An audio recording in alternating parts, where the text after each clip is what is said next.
I think we can slowly start. And very warm welcome from from Geneva as the Secretariat of the Minamata Convention on Mercury.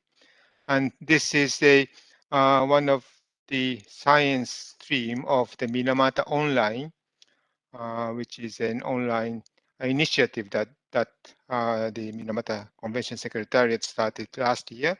And this year, we fully cooperate with the ICMGP, International Conference on Mercury as a Global Pollutant. And the first part of the season 2 science stream are dedicated to the synthesis papers that will be presented at the ICMGP 2022. This is the fourth one and last one of this series.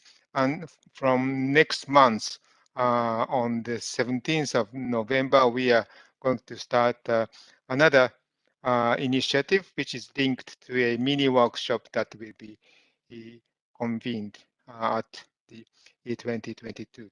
The schedule for that series will be announced soon. So I think I'm not going to spend too much time on on this introduction, but if you go to the next slide, I'm just going to remind you about the housekeeping notes, and there may be as you see in the point 3, there may be time for oral questions. So if the moderator invites some, and if you wish to take a floor, please raise your hand. But perhaps we may look at the questions in the chat box. So if you have any sorry, I think what was the sorry, Q&A panel. If you have questions, please use the Q&A panel, Q&A box. I think you should have the Q&A box.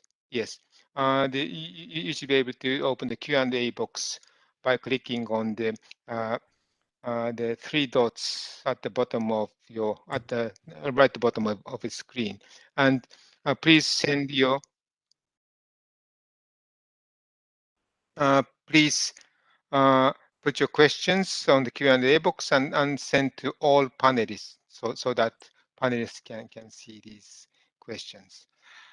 And then as the last point, please note that this session is recorded and broadcasted.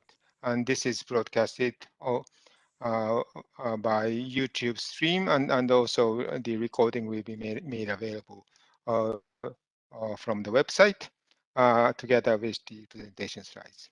So with this, I'd like to hand it over to Joy, who is the co-chair of the ICMGP. Good morning, good afternoon, everybody. So I'm just going to take you and welcome also to the session. So I'm just going to take you over the presentation of the ICMGP for 2022. You will find this is a partnership between Minamata Secretariat with Eisaku, thank you Eisaku, and the ICMGP EXCO, or the conference conveners for the next virtual event. As you all know, it's now between the 24th and the 29th of July 2022. Next, and you can find more details at the website listed there. Next slide. The EXCO, thank you. Next, there we go. The executive committee, because it's a virtual committee, a virtual conference next year, because of the COVID pandemic, we've had 3 more additional EXCO members join us. So the top 2 rows were the original for when the conference was to be in Cape Town, and the bottom 3 is they joined us in July 2021 to make it more international. And maybe I should also say that The theme for the conference in 2022 is reducing mercury to achieve a greener world. And so slightly different to what the 2024 conference is, but we are living in a world where we would like it to be greener. And then next slide. So we've had 3 calls for, we had a call for workshops for mini proposal call. We also had a call for Lifetime Achievement Award, and then also the Emerging Research Award. And those calls have closed on the 8th of October. And we still have 1 call that is open, and that is due on the 30th of October 2021. And that is the call for special sessions. So, how many days does October have? I'm now not sure. I think it's 31st October. My apologies. So it should be 31st of October, 2021. And there's criteria that is listed and can be found on the website. Next slide, please. And then just the work in progress, obviously, is that we've put on hold for now the conference in 2024. So 2022 virtual, and then in 2024, the conference will be back in Cape Town. Thanks, Isaku, and all of the best to all the presenters today. Thank you. Thank you, Joy. And then my job is just to hand it over to Neil. Great. Good morning, good afternoon, good evening, everyone. My name is Neil Basu, and I'm a professor at McGill University in Canada. And it's my privilege to introduce the topic and the research team. Next slide, please. So I'm honored to be part of this team. The names listed here, and you're going to hear from most of them momentarily, they represent some of the most important health researchers in the Mercury field. They really have run some of the most policy influential studies of our time.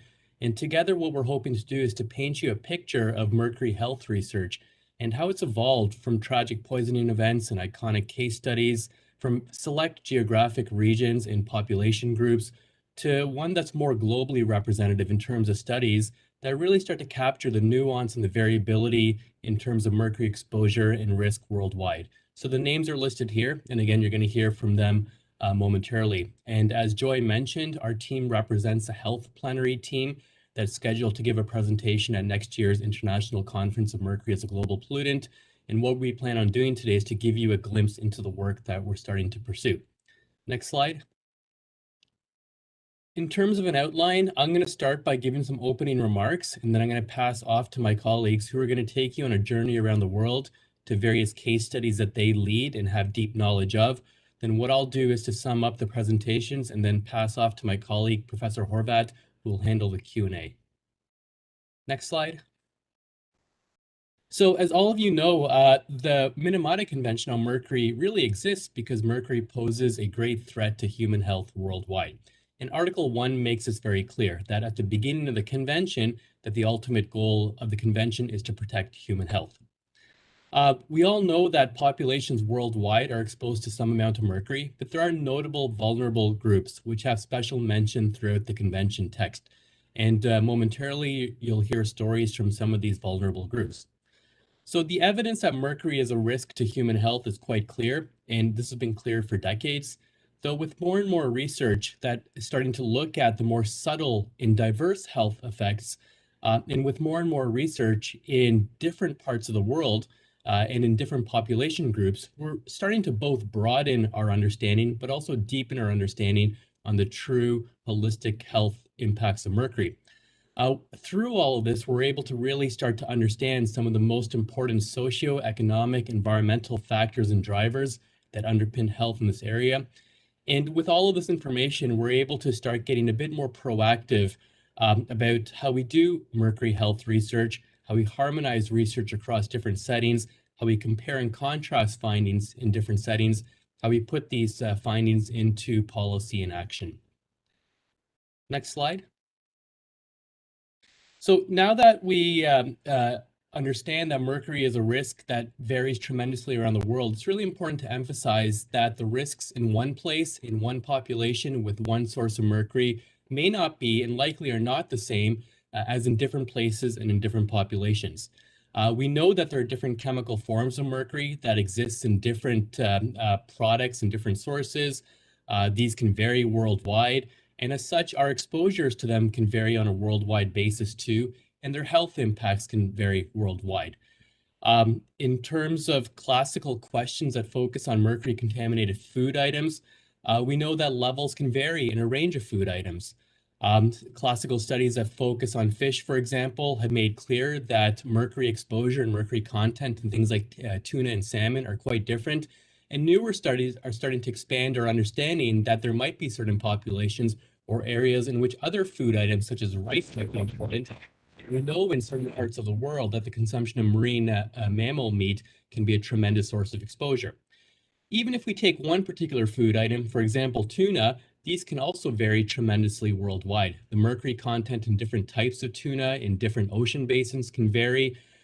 We know that tuna that's eaten in a sashimi fresh form can be quite different than tuna that's canned, or sometimes tuna is just blended up and put into soups. So we can't look at tuna very simplistically. We need to understand the context that the tuna is being consumed in. We've known over a long time through classical studies that the health impacts in children are very, very different than in adults. And while we know that males and females are different and that the rich and poor are different and healthy and sick are different, these are newer dimensions that we're starting to see infused into the mercury health literature. We know that studies from Japan, the Arctic Inuit, the Seychelles, across Canada and elsewhere have been highly important and influential. But we also know that these populations are quite different. We know their mercury sources are quite different. Their exposure routes are different. Their population characteristics are different, so on and so forth. And ultimately, the risks that individuals from these areas experience are different. Next slide, please. So all of this is quite obvious, but what we propose is that in our texts, in our presentations, in our discussions, that we often tend to generalize and sometimes even misrepresent mercury risk in various scientific and policy arenas. But we really want to emphasize that risk is context dependent. This is particularly important because, as we've mentioned, there's this tremendous socio-economic environmental dimension to mercury. And as such, sometimes understandings and decisions in one part of the world and in one population group may not work well in a different area. So we believe that operationalizing the convention to really understand the health risks of mercury and ultimately reduce it requires empathy and understanding of this diversity and variance in populations worldwide, and in particular, the socioeconomic drivers. Next slide. So we started to see this happen in the latest UN Global Mercury Assessment report. There was a map in the Human Health chapter that started to draw attention to diverse sources of mercury worldwide as an attempt to start to paint this global and worldwide picture of this variation. Next slide. And in that same report, we started to also look at biomonitoring data. So this is a bubble plot, and on the x-axis is the concentrations of mercury in hair. This is a type of mercury that's likely coming from dietary sources, methyl mercury. And on the vertical axis, going up and down, is concentrations of mercury in urine. This is largely being realized in populations through exposure to inorganic forms of mercury. And each of the bubbles here represents different geographic regions according to the World Health Organization. And what we can see here is on a global basis that we see different exposures to different forms of mercury in different parts of the world, but also that there are some areas of the world, such as the Americas and Europe, that have been largely and well studied in terms of mercury exposure. But there are other parts of the world, such as Africa and Southeast Asia, for example, that have relatively little data. Next slide, please. So with that being said, again, the objective of our synthesis paper at the next conference will be to help stakeholders, so people in this webinar, those that are working on policy for the Minamata Convention, our fellow mercury scientists, both in the health field and beyond, to really help all these groups gain a deeper empathy and understanding of the diversity of mercury in populations worldwide, really looking at this from the past to the present to the future. In doing so, we aim to string together a story that is based on socio-environmental economic case studies by leading experts in the field, and then to synthesize this information. Next slide. So this provides a snapshot of the presenters today. What they do is that their pictures are tagged with different geographic regions, and in a moment, we're going to start to go through this. So I get the honor of going first to talk about the Arctic. So next slide. So in terms of the Arctic, I speak here both as a researcher that has done work in the Arctic, but also the co-lead of the current human health report as part of the 2021 AMAP Mercury assessment in the Arctic. And human health impacts and risks in Arctic populations is really of worldwide concern, and this is exemplified in the preamble of the Minamata Convention, which notes, and I quote, the particular vulnerabilities of Arctic ecosystems and indigenous communities. So we've known for a long, long time that the mercury issue in the Arctic is particularly of concern and one that warrants attention. Findings from the last Global Mercury Assessment report and previous AMAP reports have continued to show that Arctic populations are amongst the most highly exposed to mercury worldwide, and that this is largely being realized through the consumption of traditional foods that are contaminated with methyl mercury. Next slide, please. This is not surprising because the food chains in the Arctic are very, very long, but also very, very focused on the consumption of traditional foods. So we tend to see that apex fish, seals have mercury content that can be 1,000,000-fold higher than levels in the environment.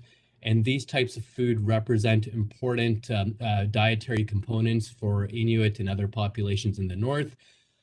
With that being said, we're also starting to see that climate change is starting to impact the biomagnification of mercury up the food chain. And it's not necessarily clear what this will mean for individuals in the Arctic in terms of their mercury exposure. And we also know that this can vary tremendously across different locations in the Arctic. Next slide. So what the data shows, and this is coming from the forthcoming AMAP report, is that when we take a look at some of the most important food items, we do have tremendous information on mercury content in these food items. We have thousands and thousands of samples from dozens and dozens of locations across the circumpolar north that have been tested for mercury content. If you look at the average and maximal concentrations of mercury in these food items, they're relatively high when we consider concentrations in food items found in other parts of the world. In addition to having relatively high concentrations of mercury in the food items, we also know that communities in the north tend to eat a lot of these types of foods. We're talking about grams and grams of these particular food items being consumed a week. Next slide, please. It's not surprisingly then when we look at blood and other biomarkers in Arctic populations that we start to see relatively high concentrations. Even though we don't have good representation around the circumpolar north in terms of biomonitoring data, in areas in which mercury has been examined through a biomonitoring biomarker-based approach, the data has shown that the levels are relatively high amongst the highest worldwide. The data also show that when we look on a temporal basis at concentrations from about the 1990s until now, we do see that the mercury levels in the blood coming down. One may conclude that that is likely due to reduced amounts getting into the Arctic, but we feel that it's largely being driven by a change in diet. Next slide. So we do see this dietary transition in the north, and this in itself is of concern from a public health perspective, because we know that traditional foods, again, these same foods that tend to have mercury in them, are really key to health in the Arctic. So key to population and their spirituality, their culture, their physical well-being. But with more and more news that these food items might be contaminated, but also issues related to accessibility and food insecurity, we're starting to see that many communities in the north are consuming less and less traditional foods. And as such, this is believed to be what's driving reductions in mercury exposure in Arctic populations. Next slide. So in terms of risks and health impacts in the Arctic, again, as I mentioned before, that epidemiological cohort studies on Arctic populations have been some of the most influential worldwide in terms of demonstrating that early life exposure to mercury can be associated with later life adverse health outcomes, largely in the neurological domain and a bit in the cardiovascular domain. We have seen evidence from the Faroe Islands and Nunavut being particularly important and exemplary in terms of scientific knowledge and understanding, but also informing the Minamata Convention. Much of the evidence thus far in the Arctic is focused on neurodevelopment and cardiovascular impacts, with interest in other health dimensions being researched by others.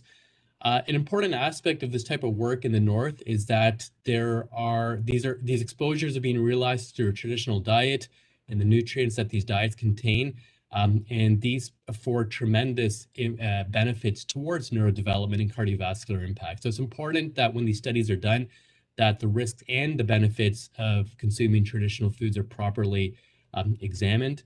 And risk communication is difficult.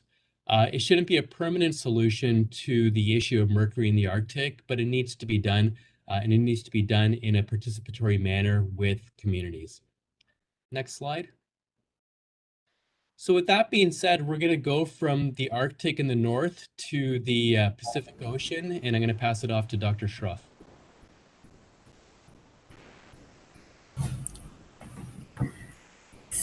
So thank you, Neil, for sharing mercury risk associated with the Arctic region. And my name is Emlyn Schroff. I'm from the Seychelles, and I'll be talking a little bit about the Seychelles experience. So for those who do not know where the Seychelles is, it's not in the Pacific. It's actually a small group of islands located in the Indian Ocean, east coast of Africa. So the land mass itself is very, very small, but those islands are dispersed over a wide area called the exclusive economic zone. So consequently, we highly exposed to a vast area of ocean, which is very important for us, not only culturally, not only for economic activities, but it's a main source of income. As such, Seychelles is known to be one of a country with very, very high fish consumption. And per year, on average, person can consume up to 57 kilograms of fish. This translates to about 10 fish meals per week. So, of course, with such high fish consumption, there is the concern associated with the safety of mercury in those fish. And the Seychelles has actually carried out research for over 30 years. And in fact, we have the longest longitudinal studies looking at prenatal and postnatal mercury exposures through fish consumption in multiple cohorts. So the Seychelles has been an ideal epidemiological site for such study. We being very small, there's a very, very few industry here. Therefore, environmental pollution is at a minimal. Consumption of sea mammals, where there has been a lot of bioaccumulation and concentration of methyl mercury, is illegal. So people are not allowed to eat these sea mammals here. Education and health are universally free and available. And we've seen throughout the years that there has been a very high retention rate of participants in our study. In fact, 80 to 90% of the participants return even 20 years later. So in fact, the Seychelles has been a great site to understand the influence of methyl mercury from fish consumption, especially on children's health and development. Next slide, please. So in this slide, I just wanted to highlight the extensive study done over the last 30 years. So primarily, there has been several cohorts of mother-child pairs that has been recruited over time. And as you can see, the numbers of mother-child pairs in each cohort is quite extensive in this throughout the year. So there's been a number of biosamples collected, including hair, blood, cord blood, information from food diaries, dental amalgam, and all of this collected over time. And children has been actually assessed for neurodevelopment and neurobehavioral from early from birth, 1 month onwards, through childhood and adolescent, and even as young adults. So what has been interesting with the Seychelles study is that when we assess for maternal hair mercury level, we see that it ranges quite wide, from 1 to 30 parts per million, with a mean of 6.8 parts per million. So, but when we do all the assessment, neurodevelopment and neurobehavioral assessment that includes cognition, psychomotor development, social communication, language development, executive functions, to name a few, we see that these children and even young adults, they score very well on all of these tests. So our findings from these assessment, if you can go to the next slide, please. Next slide, please. Shows that there has been no adverse effects on neurodevelopmental outcome amongst children and young adults from prenatal exposure. In fact, we even see that some of those children that were exposed to higher level of mercury, they tend even to perform better on some of those tests. So the finding of absence of adverse effects became very interesting for us, and pointed to the fact that perhaps there are other beneficial factors in fish that's providing protective effect from methyl mercury exposure. And this is when two of our cohorts, that we call the nutrition cohorts, especially NC1 and NC2 here, became very important for us to help us further understand the importance of nutrients in fish. So next slide, please. Okay. So fish is an essential source of food, but it also contains very important macro and micronutrients. So one of the key findings was that N3 long-chain polyunsaturated fatty acids, PUFA, which is beneficial for brain development, may be playing a key role in modifying the influence of methyl mercury. In fact, if you focus on the two bar charts at the bottom, you can see that different types of fish, fish from different region of the Seychelles, from different types of fishing practices, offer very high levels of N3 PUFA. And from analysis done, we can always see that amongst mothers with higher N3 PUFAs, even in the presence of increasing methyl mercury exposure, there's always some kind of improved association of psychomotor development index that we've assessed. We know other types of micronutrients are also important in altering the risk of methyl mercury, such as selenium, which is also found in the Seychelles fish. Next slide, please. So I wanted also to highlight the type of or the levels of methyl mercury seen in fish in Seychelles. So here's an example of fish from different location and from different fishing activities. And from a project which analyzed from 54 species of fish, you can see that the levels of methyl mercury in the Seychelles fish is below the recommended limits, which is 1 ppm for large pelagic and 0.05 for all other species. So this level is considered to be low compared to commercially available fish in developed countries. Next slide, please. It's interesting because when we also compare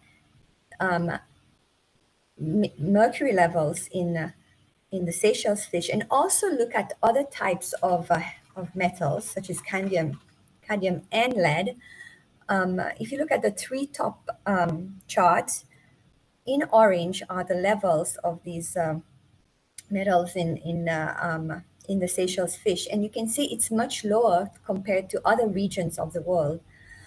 Also, looking not only at mercury but other pollutants such as PCBs and DDTs, you can see that in the Seychelles fish that these pollutants are found at much lower levels. Next slide. Next slide, please. So in conclusion, it's important for us to remember that fish is a natural source of protein for billions of people worldwide and contains very important micro and macronutrients, which is important for growth and brain development. We have seen that there is no adverse effect seen in the Seychelles population over the 30 years of study, but rather that there's beneficial effects as seen in early years of life from prenatal fish consumption exposure. Levels of methyl mercury measured in Seychelles fish is considered low, and we have evidence that PUFA plays a beneficial role, especially the high N3 to N6 ratio, which is also found in our fish. So the population is not too different from other parts of the world, because when we look at certain covariates measured, we found that there's always similar outcomes. So this indicating that our population is fairly similar to other population. So message that I think we can take from Seychelles is that we need to understand that the balance between protecting human against the toxic effects of mercury, but at the same time promoting fish as a good source of micro and macronutrients and for human development and health. Thank you. Neil, I pass it back to you. Great, and I thank you for that wonderful presentation, Dr. Shroff. I see that Dr. Fujimura has now joined. So Dr. Fujimura, do you want to take us to Japan? Oh, thank you very much, Dr. Baz, for your kind introduction. And thank you very much Dr. Tada. So I can log in this system. So I'm Masatake Fujimura and belong to National Institute for Minamata Disease in Japan. I'd like to talk about characteristics of Asian food culture today. So Asians have higher seafood mercury intake than non-Asians. Increasing per capita consumption of fish and shellfish is global trend, but especially in Asia and Oceania, where fish eating habits are naturally strong. And there is a marked increase as living standards improve. In particular, growth is conspicuous mainly in emerging countries, such as about 9 times in China and about 4 times in Indonesia in the past half century. Next slide, please. So, Japan has a unique food culture. The Japanese have been eating whale meat. You can see the slide. And utilizing whale bones, blubber, and oil for more than 2,000 years. Although the 1960s, the supply of whale meat was gradually declined, and accordingly consumption was being reduced. Some whaling remained within the traditional area, where it still plays an important role as the basis of solidarity in community, especially Thai region. This is Taichi town is located on the Pacific coast of Japan. I think there are various opinions about whale eat culture. However, discussion about the cons and the cons of whale food culture is another matter. Next slide, please. So, NIMD, to which I belong, conducted a survey on the relationship between mercury intake and neurological symptoms in whale-rich areas. And picture A, you can see picture is left side, shows the relationship between the hair mercury and ages. And picture B for female, for woman. Black circle are residents who have been diagnosed with neurological symptom, and white circle are residents who have not been diagnosed. The subjects were 194 residents, 170 males, 77 females, age from 20 to 85 years old, who resided in the coast town of Taiji, the birthplace of traditional foiling in Japan. And the genetic mean of the hair mercury levels was 14.9 microgram per gram. 12 subjects revealed hair mercury levels over 50 microgram per gram, and set by WHO. Hair mercury levels significantly correlated with daily whale meat intake. You can see a right side slide. Next slide, please. So, detailed neurological examinations, audiometry, magnetic resonance imaging, and electromyography were performed to diagnose neurological defects. Furthermore, whole blood mercury and selenium levels were measured in 23 subjects. A significantly positive correlation between whole blood mercury and selenium levels was observed. And the whole blood mercury selenium molecular ratio of all subjects were under 1. You can see left side. It's thought that selenium compounds have an antagonistic effect on toxicity of methylmercury. Multivariate regression analysis demonstrated no significant correlation between hair mercury levels and neurological outcomes, whereas some of the findings significantly correlate with age. These findings suggested that sufficient selenium intake might be one of cases of absence of adverse effect of methylmercury exposure in this study. Next slide, please. So you can see, some reports have described positive methylmercury toxicity in adults with hair mercury levels under 50 microgram per gram. And these were reported of studies conducted on inhabitants in Amazonian basin, which demonstrated that disorganized movement during alternating movement task, as well as discrete color discrimination capacity were observed with increased total hair mercury levels under 15 microgram per gram. Nevertheless, in our study, neurological specialists did not detect impairment of skilled motor activity in the subject with high hair mercury levels over 50 microgram per gram.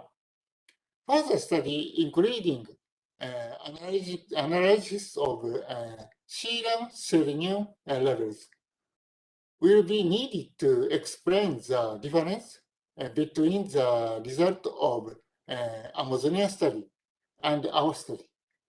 That's all. Thank you very much.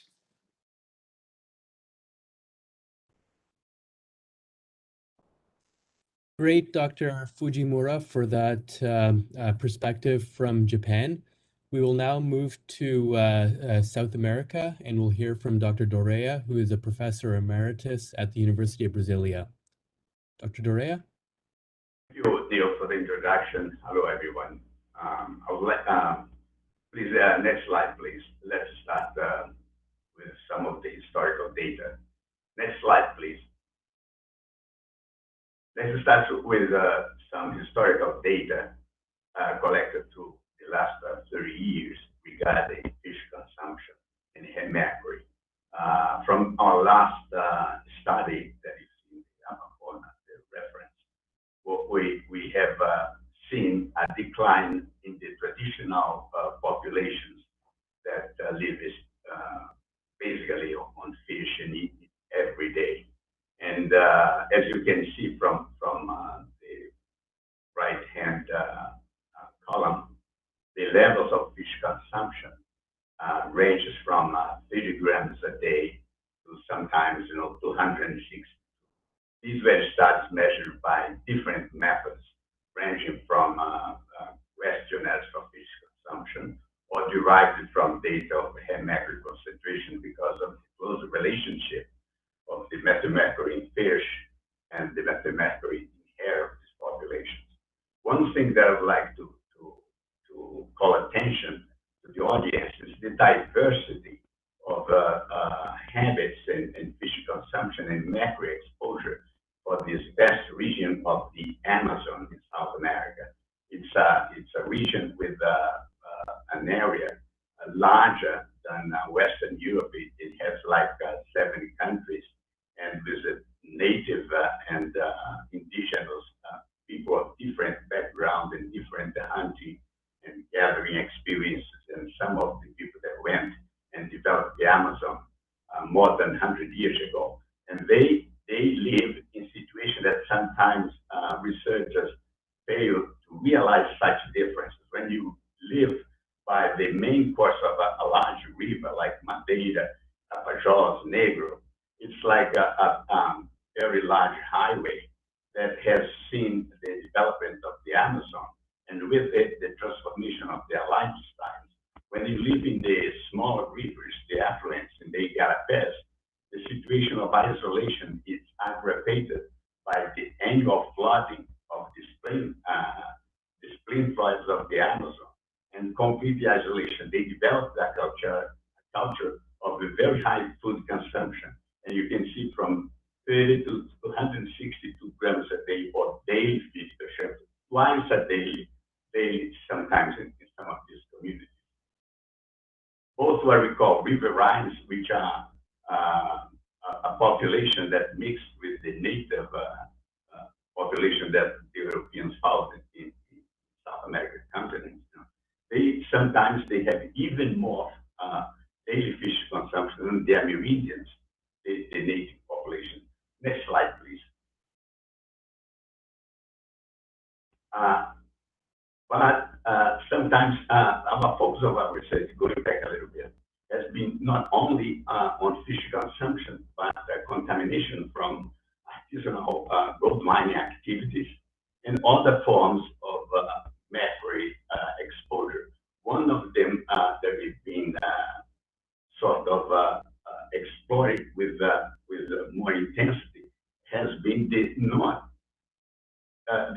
organic form that's not accounted in many studies, but it is present in almost all the developed countries of the world, which is the exposure to authentic mercury in the form of ethyl mercury containing the thimerosal containing vaccine, which has a schedule that is comparable to the high concentrations of methyl mercury that you find in human milk. Just for you to have an idea, the riverines, which has a high consumption of fish, their milk intake, the children exclusively breastfed, can have like 2.3 as a mean of mercury concentration in the human milk, which puts them in a very high position, which is, I can't find in the literature to compare internationally, but they are the highest exposed around the world. However, it is important to point out that this mercury fish that goes into the milk is not all absorbed. And even even if it's absorbed, it's not all retained. Only 5 to 10% of the mercury is retained in the brain, but 35 to 40% of the ethyl mercury that is contained in the thimerosal vaccine is retained in the brain. And hardly when we start the neurodevelopment of children, excuse me, this is never considered. Just in the exclusive breastfed child in the Amazon receive an average of 1.9 micrograms of methylmercury in the milk, and the same schedule of a full vaccine. You can see in the right-hand corner, the lower right-hand corner, the proportion of one form of mercury that is injectable and 100% absorbed against the other. So in these children, the compounding of different sources of mercury, it's never taken in consideration or hardly taken in consideration. Sorry about this. Another form of compounding that sometimes is overlooked is the association of neurotoxic mineral components that comes in the milk. Just to have you have an idea, most of the binary combinations of neurotoxic components in detectable levels that would be a threat to the neurodevelopment of children is hardly in any amount that could pose any threat to the neurodevelopment of the exclusive breastfed child. Next slide, please.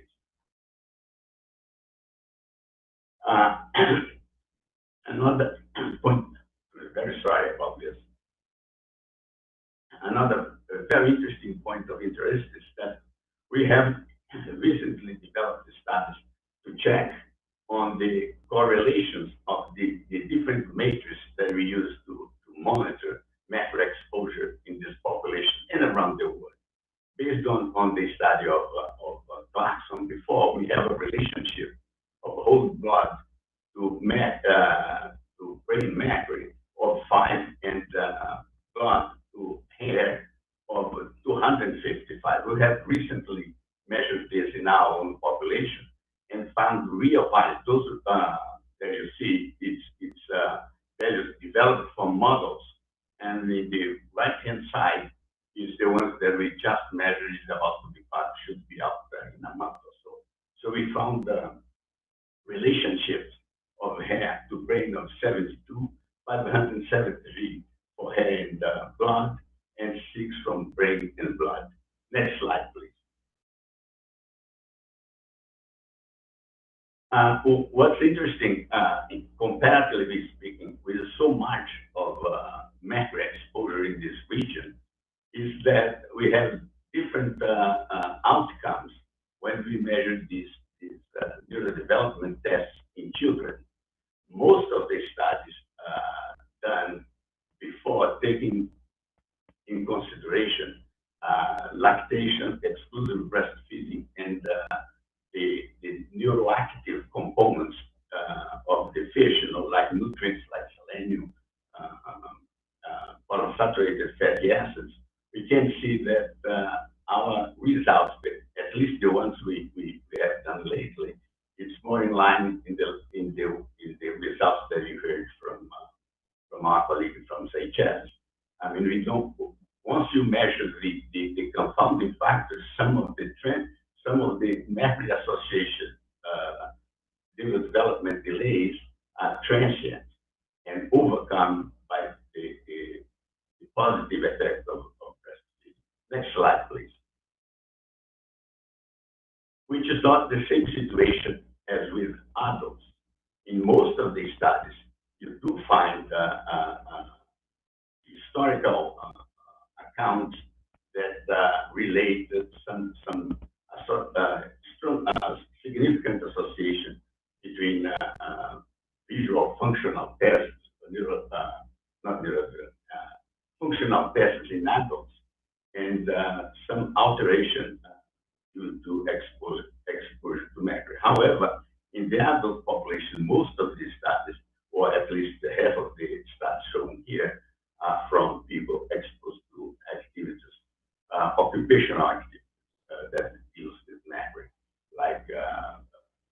formation in those mining areas. Next slide, please. So, just to give you an idea of the different exposure that we see in the Amazon population, we have Mercury, which is very high, not only in South America, but all over the world in developing countries because of the cost of this vaccine.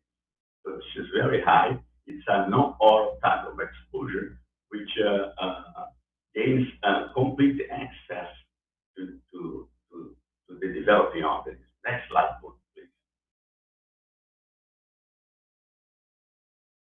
The next one that you have seen before is Mercury in fish.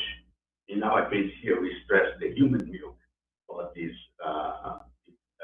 breastfed populations of the traditional living people in the Amazon. And another one that's emerging in many parts of the world and it hasn't been explored yet in Brazil or in South America or in the Amazon for that extent is food. You know, fish is traditional. It's very well studied. Human milk is studied in many places. And rice is emerging in Asia and in Brazil because of the receding waters of the Amazon. Many people have their crops in the receding waters of the inundated Amazon plain. And we think that would be interesting to start Mercury in beans and some types of rice that's grown in this area. Next slide, please. In other forms of inorganic and mixed organic inorganic matrix, which you also find in South America, especially in not necessarily South America, in sub-Saharan Africa and Asia, through traditional medicines and geology, which confounds some of the studies that has been done in Africa recently in relation to gold mining activities. Next slide, please. For the inorganic mercury exposure, there are many other sources, many other pathways that could be food, like cassava and starch root that's grown in contaminated soil, dental workers and the people that has dental restoration, ICMGP, artisanal small-scale gold mining. And another new one that's emerging, especially in Africa and in some places in South America, is waste work, the electronic waste workers, recovery of precious metals that sometimes is a mixture of the neurotoxic components, including mercury in the exposure population. And last but not least, in South America, also we have volcanic activity, like in some other parts of the world, that's not yet deserved the sufficient attention to see the level of contamination in this population exposed to these eruptions. Next one, please. I think that's it. Thank you very much. Great. Thank you, Dr. Dorea, for that wonderful presentation, starting to now really expand our discussion on variability in various sources of mercury and exposure pathways. We'll now move to Europe, and we'll hear from Professor Milena Horvat, who is from the Josef Stefan Institute in Slovenia. Thank you very much, Neil. Do you hear me? Yes. Yeah, okay. Thank you. So my presentation will be rather short because many of the complexities which we hear from all around the world can be in some way reflected in Europe, but Europe has, apart from national policies, also adopted some European policies to combat chemicals that are toxic for human health. And mercury is obviously one of them, and we have, Europe is as diverse as the globe, but still there are some challenges, and I would like just to address or maybe inform you about what is currently going on in Europe in terms of mercury exposure, health outcomes, and policies that are in place. So we have several European policies, as I mentioned, also apart from national policies that countries adopted. And from a community strategy concerning mercury from 2005, many countries have revisited these issues. We have, of course, EFSA, European Food Safety Administration, that provides advice, gives recommendations. We have chemicals under the REACH directive, which is about registration, evaluation, authorization, and restriction of chemicals. Then there are several environmental policies dealing with surface waters, groundwater, drinking water, emissions and releases, and so forth and so on. And then consumer products are regulated, occupational health, right in place. And moreover, there are other policies, among which, of course, Minamata Convention is the one that is an overarching with all its articles. Next slide, please. Now we have a lot of data that are available and harmonized across Europe about mercury sources. For example, just these 4 figures here, where we have a very detailed information on mercury present in soil and also distribution of mercury contaminated sites. We have heard from previous talk, and especially from Brazilian situation, that contaminated soil can sometimes also be a source of inorganic mercury exposure of humans, so it's not only fish. And then we have, of course, the emission data from various sources, as you can see. There are various like fossil fuel burning, high temperature industrial processes, waste incinerators, chloralkali plants sometimes still in operation, where mercury can be emitted to the air in its elemental mercury form, and people living nearby potentially can be exposed to higher levels of mercury than in other places. Then we have, of course, information on fish consumption, not only on a country level, but regional level. And there were several studies done by which we know much better which kind of fish people consume, not only in the terms of mercury content, but also in terms of nutritional value of fish, similar to what we have heard from Seychelles. Obviously, use of dental amalgams have really been reduced recently in most of the European countries, but as we will see, the level of exposure at the moment seem to be quite low, and still we can see that obviously dental amalgams can contribute to exposure to elemental and inorganic mercury. And then we could go on and forth with this, but no time really to discuss here. I would also like to say that we have very nicely organized databases on mercury levels in fish in the GMOS database, where we also find concentrations of mercury in air, in ambient air, obviously, and also in water. Next slide, please. Now, talking about, obviously, we have, as we know, also a population that consume more fish that contain higher quantities of mercury. We know the Ferrous study. Paul is here, he can probably mention or say a few words later, but also in the Mediterranean countries, very nice long-term epidemiological studies were implemented. And it's very interesting that even the levels of mercury in fish seem to be much higher than what we see in the Indian Ocean, like in Seychelles. We see that people consuming fish and the children perform even better because of the nutritional value of fish. So that this dilemma that was presented by Dr. Schroff, in fact, is there. Now we see that we have a lot of data from human biomonitoring campaigns. These are some that are officially implemented in particular countries in Europe already for some time, and we can see also some trends of reduced exposure to mercury over time, or in increase, obviously. And mostly these markers are either blood or hair or urine. And we know that each of these biomarkers can indicate to what people are mostly exposed.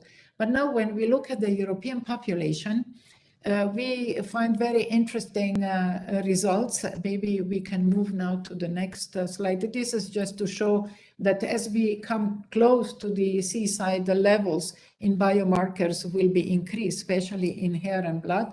But what we also see in data that have been published since 2013 is that people consuming fish will also have levels elevated in the urine, which I think at this low level of exposure is more evident than what we would expect, because we know that mercury in urine reflects the concentration of mercury accumulated in kidney, and this is somehow believed to be correlated directly to inorganic and elemental mercury exposure.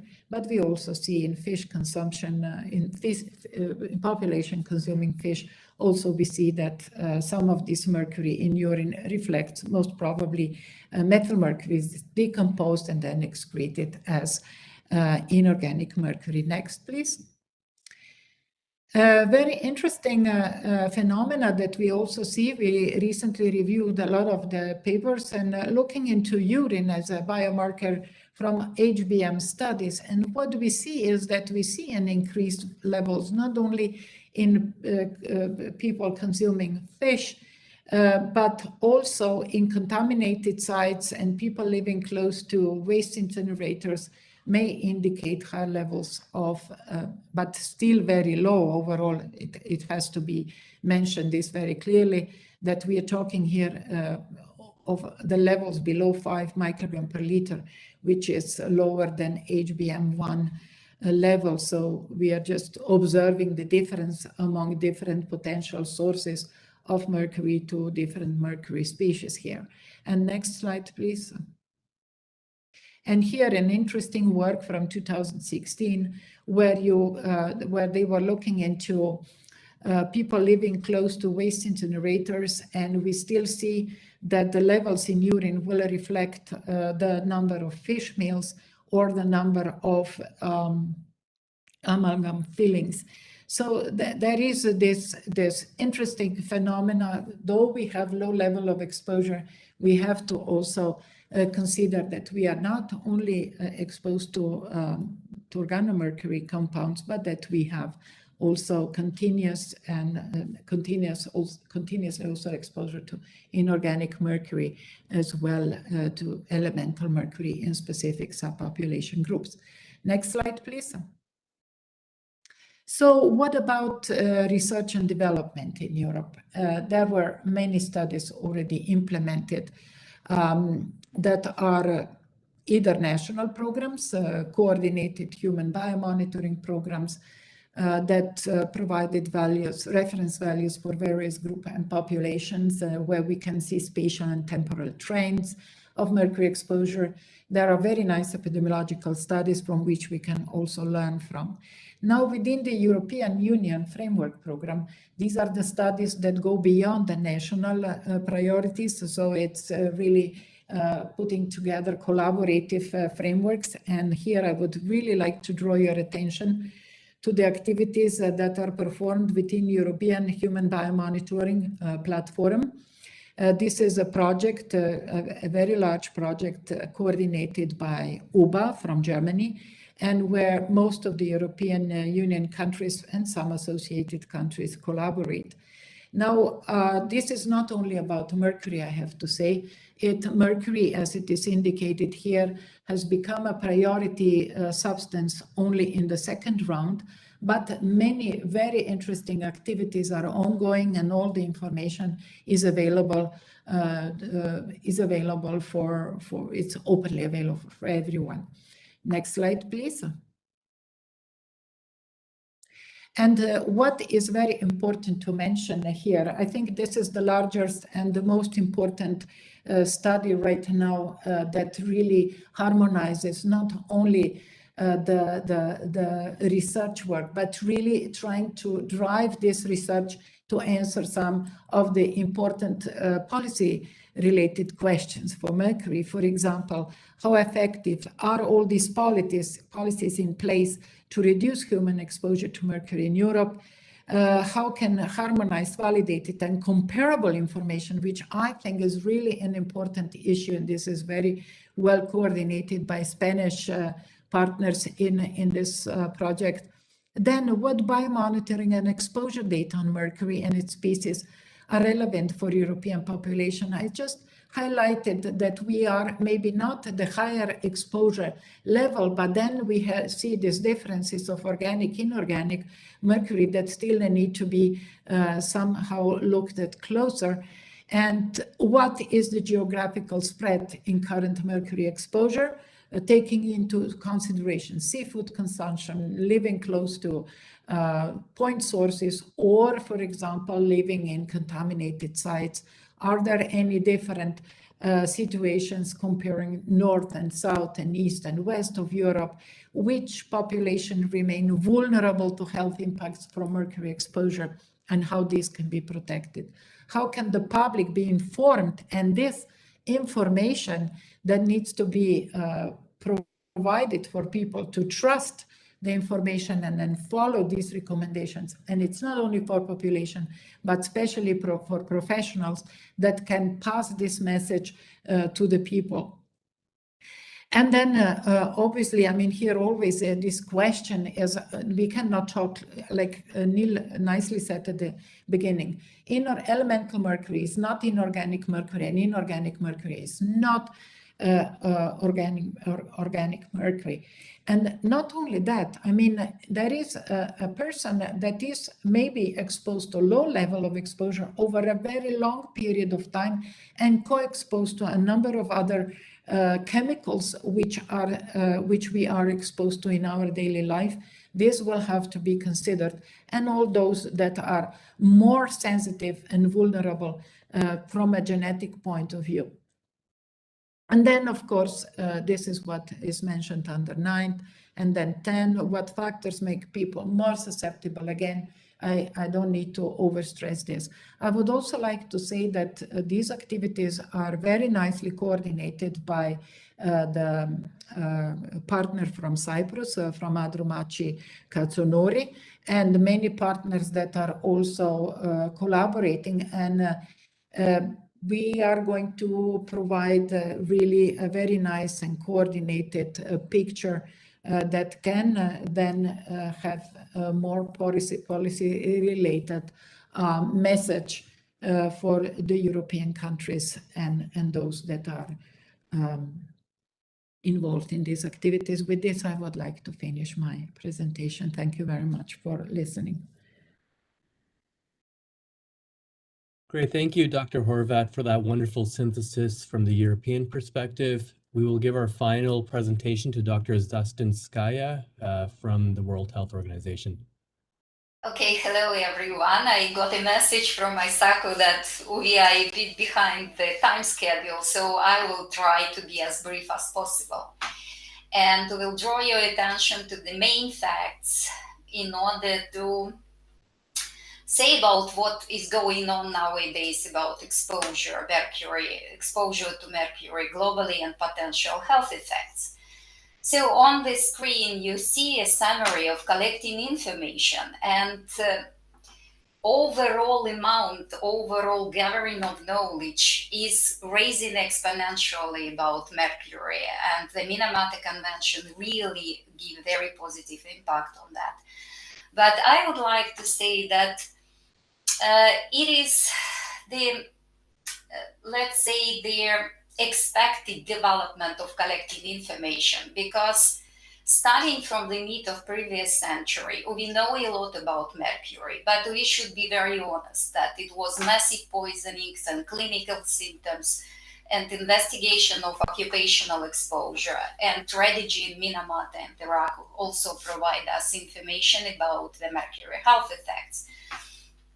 But after that, we investigated the subclinical effects, and that means that not having clinical symptoms or not investigating, not observing clinical symptoms doesn't mean that there is no mercury impact, because we are talking about functional and physiological disorders which can determine and influence on our well-being through the life course. And fortunately, we now getting more and more information from different regions in order to see the overall picture of exposure and effects of mercury. Next slide, please. So having this information, we really can learn more about the vulnerable population groups. I just summarized that it is definitely vulnerable population groups, and this is children in different ages of development, including prenatal exposure. And there are at least two more sources of exposure for children than for adults. I mentioned prenatal exposure and also through the breast milk, despite it is not such a big high risk of contamination of breast milk and the body burden of mercury from small children. But however, whatever we are talking about the ICMGP exposure, waste management, food consumption, we always should keep in mind that exposure of children and the mercury impact will be predictably higher than adults, given the specific sensibility of children organism to mercury. And also we need to know and to draw attention to pay attention to that the mercury impact on early stages of development can lead to the health disorders later in life, given the functional disorders and physiological disorders caused by mercury at the early life stages. For example, if we are talking about IQ and the neurodevelopment and behavioral disorders, it definitely will impact the children later in life. And I just put two graphs here demonstrating the differences between the cord blood level of mercury, total mercury in different regions, and you can see definite differences between the populations, fish consuming populations, and the populations that consume less or not such a contaminated fish. And it was also confirmed that the fish consuming population are most exposed to the methyl mercury and total mercury, and you can see on the right side the biomarkers exposure concentrations. We gathered this information in the WHO latest study when we developed the protocol for mercury HBM, and this is China. And this is rice consumption, contaminated rice consumption, and Ghana.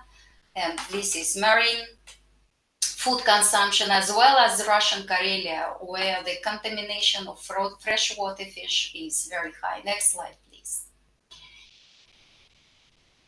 And more information we get now from African and Asian, Latin America.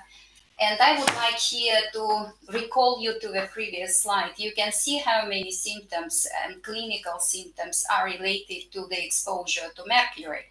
But I would say that to collect this information now in epidemiological studies would be a very big challenge if we would not have the information about what is going on with our organism when we are talking about massive exposure to mercury, and having information about how many covariants are influencing the human health in ICMGP, both the miners and the communities, it would be really very difficult to identify the clinical health effects and subclinical health effects caused by the exposure to mercury in ICMGP. And another what I would like to stress, it is strong WHO decision that all forms of mercury are toxic for humans being, and the central nervous system, cardiovascular system, and kidney are the most let's say, the most sensitive systems of the organism to the mercury impact. Next slide, please. And when we are talking about the inequity and what is going on North Hemisphere and South Hemisphere globally, the dental amalgam is the one of the area where I would say we are more equal than the exposure and occupational environment and fish consumption. So you can see the data from the latest EU assessment of dental amalgam, and their consumption of mercury is much higher than in African countries. And information about their dental amalgam use and how much mercury, what is the mercury demand in Africa. It is, you can see, it is 5-10 times lower than in Europe. Is it true, or it is because the information about use of dental amalgam in Africa is incomplete? I would say that I collected this information for Central Eastern European countries and Afra countries from Minamata initial assessment, which for my opinion is very, very valuable source because it expressed the opinion on governments. And from going through the Minamata initial assessment, my main conclusion is that the health assessment, human health impact assessment, exposure assessment is recognized as a high priority for all countries. What else can we also see here? That there are already many countries, despite of the, even in European Union, the mercury impact or risk from dental amalgam was recognized as relatively low. The discussion on phasing out of dental amalgam is continuing, and it will be assessed till 2030. But there are countries that already phased out, and it is 8 from the European Union and 3 countries from 6, so 50% in the Central Eastern European countries. And also in Afro, some countries, at least as it indicated in Minamata initial assessment, don't use the dental amalgams anymore in their dental care practice. Next one, please. And the one more source of exposure, this is skin lightening cosmetic. And the according to WHO assessment, African, Asian, and Caribbean population are most exposed for the skin lightening cream, mercury containing with high level of mercury. But here we are talking about practically equal exposure of men and women. And there are very few, let's say few countries that produce skin lightening cosmetic, mercury containing cosmetic, but at the same time it is widely spread in the different regions in our country and even in Europe. Sometimes we got information about the products which were bought via the Amazon or eBay or other selling companies which contain mercury with limits that exceeded the limits which were established here in Europe. But you can also see that sometimes the mercury content in skin lightening creams is unbelievably high. So it is like 42,000 ppm. It is really what can impact human health. But at the same time, many countries indicated that skin lightening creams, mercury containing, are of high demand, are very popular, and consumption is increasing, but there is no assessment. And I just provide one example, which really is very important because we know about that, but there are, I think, many cases that are we not aware because they were not diagnosed. In Jamaica, 20-month-old child poisoned by mercury due to his mom used skin lightening cream with concentration of mercury 38,000 ppm. And the next slide. I think that's all from my side. Neil, over to you. Great. Thank you, Dr. Zastinskaya, for that perspective from WHO. And thank you to all the presenters. We're at the end now. Before we go into questions, hopefully this gives you a sense of our paper and where we're taking our analysis. Hopefully, it also gives you a sense of the variability in the evolution in terms of mercury health research from the past to the present and the range of diverse situations and contexts now. So with that being said, I'll pass it over back to Dr. Horvat to moderate the questions. Okay, thank you very much to you and to all the panelists. I think we have heard a lot of very different stories around the world, many different issues. I see now we have a few minutes time for questions and answers. And we already see one question that come from Isako dealing with a question. It's interesting to see that Seychelles and Taichi studies did not detect adverse effect of mercury. Is there any quantified model that may explain how other factors such as unsaturated fatty acids or selenium compensate for the adverse effect of mercury? Let me pass this question maybe to Dr. Schroff and Dr. Masatake Fujimura. So who would like to take the floor first? So I'm Masatake Fujimura. So we are now researching for the effect of selenium against methyl mercury toxicity, but so now I'm using animal model, but this is still in the research stage. So so it will be established in the future, the detailed the rule of selenium, I think. Thank you. Anything to add, Dr. Schroff?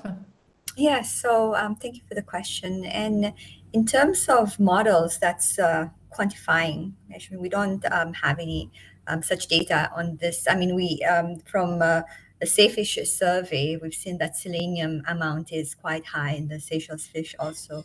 But we have some evidence now with the N3 fatty acid showing that there are genes regulating profile metabolism, and we see like there's changes in terms of influencing the serum concentration of PUFAs, which provides the beneficial effects of methyl mercury poisoning, or sorry, exposure. Okay, anybody else to add something to this?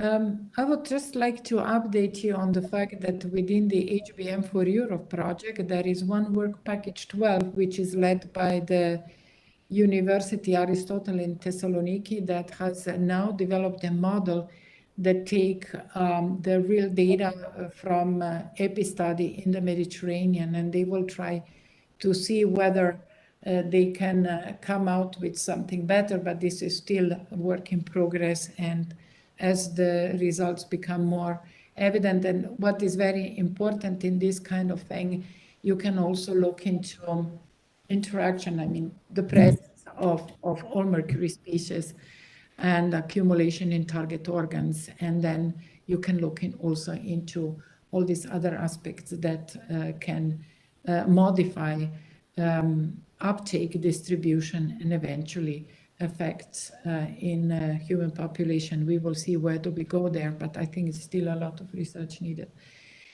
Is there any other question? I see there is one, say no to mercury. Maybe Lisa Matriste, she has the opinion, say no to mercury. My question then relates, would you like to take the floor and explain? Lisa Matriste? Okay, I can read out. My question relates to the long-term studies of Seychelles in South America. I'm wondering if the mothers and children had mercury from dental amalgam included in the possible source pathway for mercury exposure. There seemed to be an assumption that their mercury levels were due only to their dietary exposure. Milena, I just unmuted Ms. Matrice. Okay, Then maybe Dr. Lisa, would you like to explain or elaborate your question further? I have just read it as it appears in QA questions.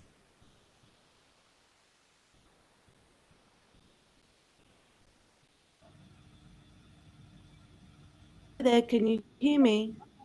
Yes, we can hear you well. Yes, it's Dr. Lisa from Australia here. Yes, with when I reviewed these studies many years ago, because I had been a dentist for 40 years, I did not come across any numbers of counting the number of dental amalgams in the mothers, and also if dentistry is used and mercury-based dentistry is used in these countries, there could be uncounted mercury exposure coming from dental amalgam. Thank you. Maybe Dr. Dorea, would you like Jose to reply here? Okay, we had, if I understood your question correct, we had a study showing a very good correlation between the number of amalgam fillings in the pregnant mother or lactating mother and the amount of mercury in their milk. In this line, I would like to say that the inorganic mercury from the mother it crosses better the memory barrier. However, it's less absorbed by the child. So you really do have an increase in the milk of lactating mothers with amalgam filling. But this mercury is less absorbed than the methyl mercury that may be derived from other sources. Did I answer the question? Thank you, Jose. I would like to add to this that in the Mediterranean cohort study, Northern Adriatic, this information regarding the dental amalgams was very, very seriously considered in evaluation which biomarkers are best, where you have low-level exposure, long-term exposure, fish consumption, dental amalgams, and many others. And we have looked into meconium as a biomarker in this case, and we found that in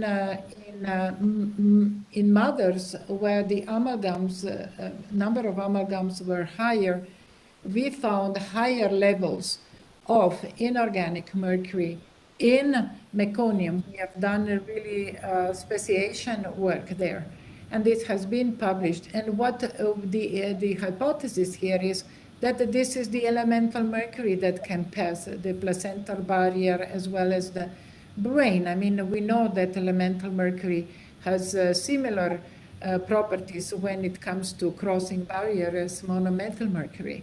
And this, I think, needs to be considered, especially when we look at the low level of exposure and we miss potential other sources. So we see that we have to look at this very, very carefully.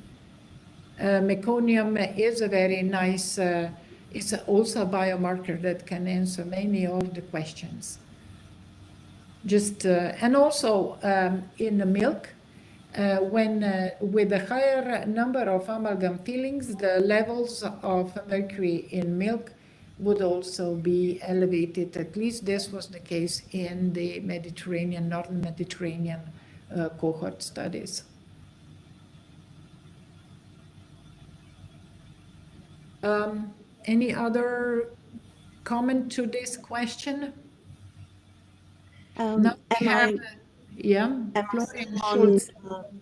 Can you still hear me? Yes. Oh, wonderful. So thank you very much that you are looking at this pathway.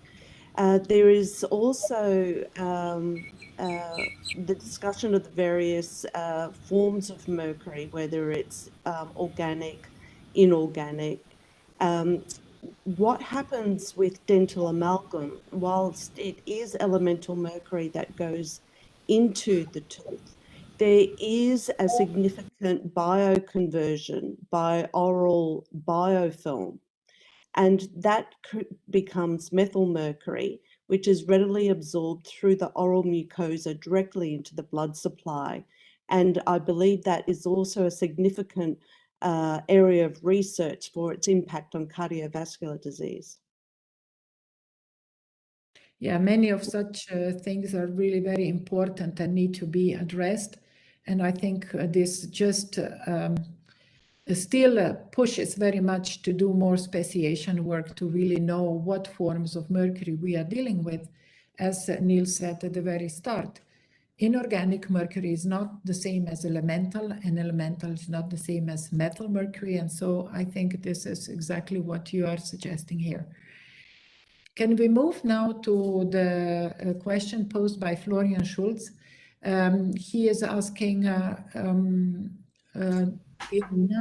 about, is the WHO going to include the phase out of dental amalgam in the global oral health strategy in line with the Agenda 2030, which is currently under development? Irina, would you like to address this question? Yes, I start answering, but if you allow me, Milena, I would like just to also add to the previous discussion with Dr. Lisa, because I like very much say no to mercury. So nowadays we cannot exclude any source of exposure because we know a lot about mercury, but not all. So, and that's why we are talking about precautionary principle and the decision of European Union to do not use the dental amalgam for children and pregnant women. So it is like when we are not completely sure that there is no risk, the precautionary principles should come on the scene in order to predict the potential negative health impact. Okay, so thank you very much for question about phasing out the dental amalgam, and I start answering.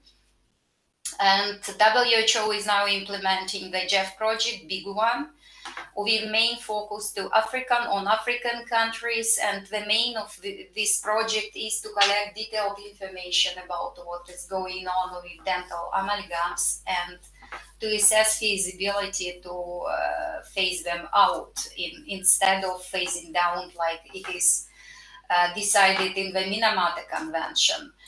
And now I cannot answer the question if it will be possible before 2030 because dental amalgams are used widely and globally. And even European Union, the countries that have much more possibilities to transfer to non-mercury alternative for dental care, they are still discussing possibility to phase out the dental amalgam till 2030. So we can predict that it will be much more challenging task for less developed countries to completely phase out dental amalgam in healthcare. So we are going step by step, and I hope that it will happen, but most probably it will be more clear when we will have much more information, detailed information about the use of dental amalgam. Thank you. Over, thank you. Thank you, Irina. I think we come close to an end, but there are some two questions in QA. Isako, may I ask you for your help because I cannot see these questions in my box here. So perhaps before we close, we can just see what is there, and with this we would have to close the session. Thank you.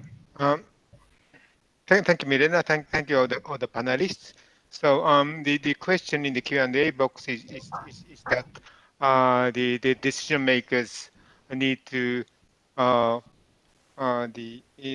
acknowledge the importance of the issue of hazardous chemicals, so that they can have a good scientific knowledge. And the reason why I asked the question on the quantification of hazardous effects is that we have been requested, for example, from the the Jeff and other funding sources to demonstrate the benefit of funding that they are providing to the Minamata Convention. So we are we are under pressure to